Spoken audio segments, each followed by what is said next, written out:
Right now, there's a constant stream of thoughts in your head, judging, analyzing, narrating, non-stop. But have you ever wondered who's actually doing all the talking? And more importantly, who's the one listening? Most of us never question this, but when you do, it transforms your perspective. The mental chatter, the endless flow of thoughts, it's not really you. The voice inside your head never takes a break. It comments on everything. What you should do, what you shouldn't, how people perceive you, what might go wrong tomorrow. For most people, this voice runs unchecked. But here's something few ever stop to consider. If you're the one thinking, then who's doing the listening? The moment you recognize this, everything begins to shift. Think about it. When you wake up, before your first thought even comes in, there's a brief moment of stillness. And then, just like an engine starting up, your mind begins. It reminds you of tasks ahead, replays moments from yesterday, worries about the future. But here's the key. You don't control it. You don't get to choose which thought comes up first. Realizing this is liberating. Thoughts are like weather. They come and go, but they don't define you. Ever had a thought so random or strange that you wondered, where did that even come from? That's evidence that you are not your thoughts.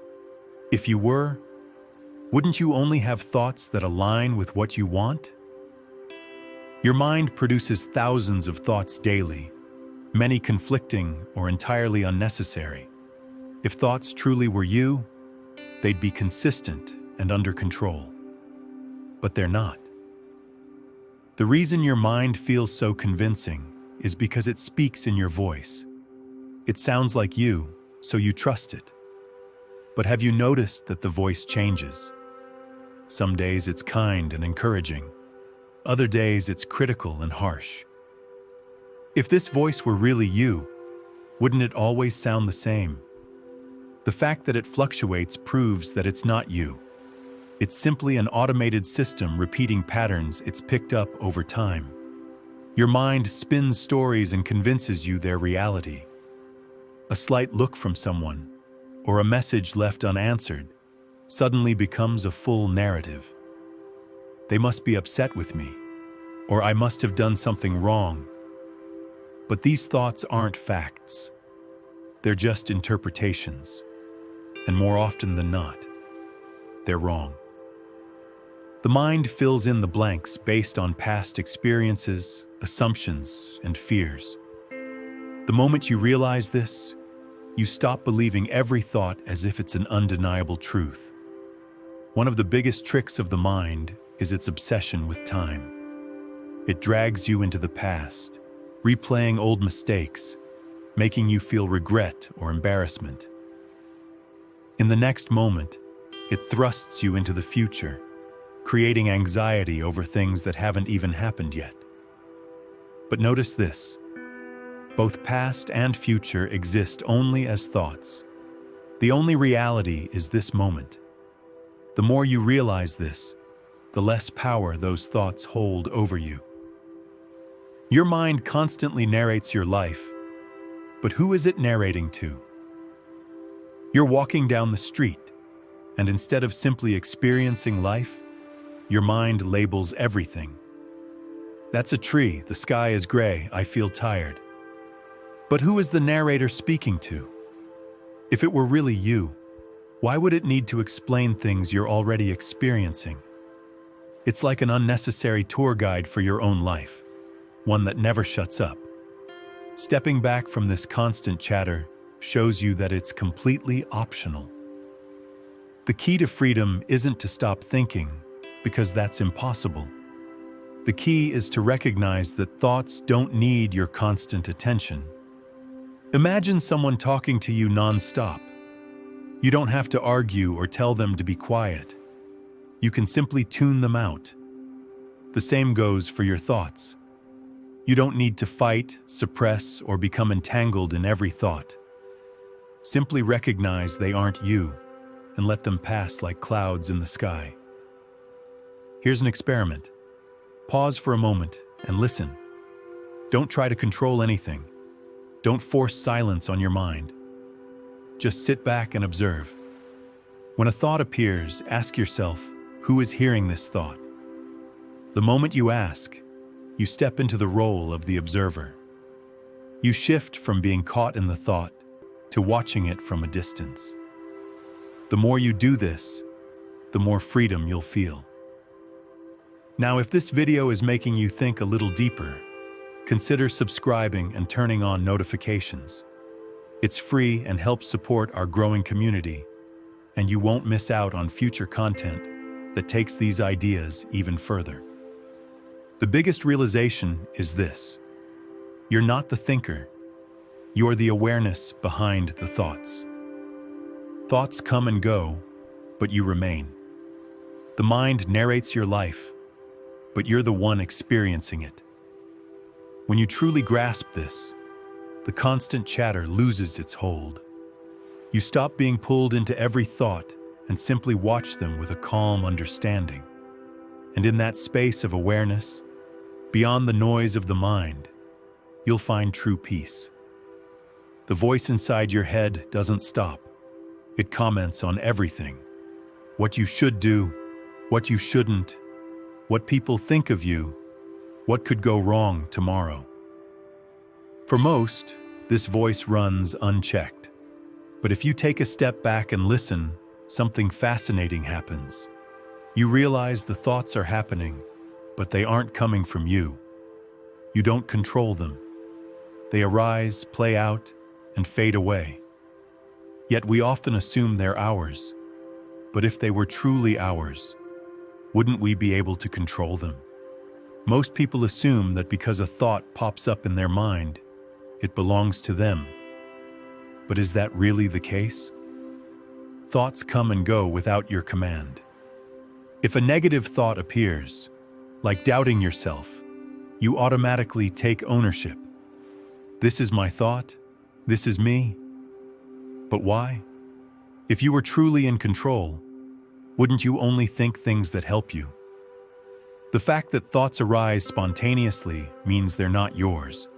They're simply happening. The real error is assuming they define you.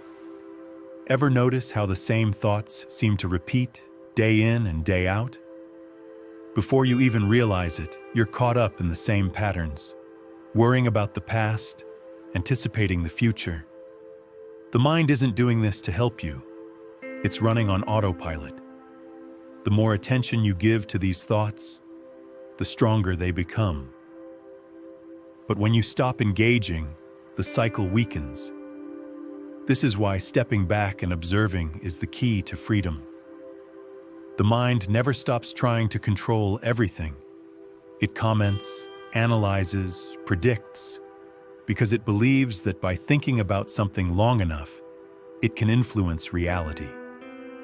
But this is an illusion. No amount of overthinking can change the past or guarantee the future. True peace comes when you surrender the need to control everything and simply exist in the present moment. Your thoughts often revolve around you, how you compare to others, what people think of you, whether you're succeeding or failing. This happens because the ego feeds on thought. The more you think about yourself, the more the ego feels real. But the ego is just a collection of mental images, a story you tell yourself about who you are. And like all stories, it's not the whole truth. When you stop giving every thought your attention, the ego weakens and something much deeper emerges. The real you beyond thought. The mind doesn't just think, it creates narratives. You see someone glance at you, and your mind creates an entire story. They don't like me. A minor setback happens, and your mind says, I'll never succeed. But these aren't facts. They're just interpretations, and interpretations can be wrong. The key is to see thoughts as suggestions, not reality. Just because a thought appears doesn't mean it's true. Have you noticed that when you're upset, your mind spirals, feeding on the emotion? The more you react, the stronger the thoughts become. But when you observe them without feeding them with emotion, they lose their power. Awareness breaks the cycle. The voice inside your head is always seeking more. It tells you, once I have this, I'll be happy. But when you get it, the goalpost shifts. It's always more. This cycle never ends. The mind is always chasing happiness in the future. But the truth is, happiness only exists now. The moment you stop believing that something is missing, you experience peace. Most of what you think today isn't new. It's just a recycled version of yesterday's thoughts. Your brain is conditioned by past experiences, shaping how you react. But just because you've thought something before doesn't mean it's true. Many of your current beliefs, fears, and doubts are just mental habits, not reality. The next time a thought arises, don't engage with it. Just notice it. Instead of following it, simply say, "Oh, there's a thought." When you do this, something remarkable happens. The thought loses its power. The only reason thoughts control you is that you get pulled into them. But when you observe them without attachment, you break free from them. In that space of awareness, you find true freedom. Thoughts will always come and go. The secret isn't to stop thinking. It's to stop being attached to your thoughts. When a thought arises, instead of believing it or reacting to it, simply recognize it as just mental noise. This small shift in perspective changes everything. You move from being a prisoner of your mind to becoming the observer, free to experience life as it truly is, without the distortion of constant thought. Thank you for watching. If this video helped shift your perspective, make sure to like and subscribe so you don't miss the next one.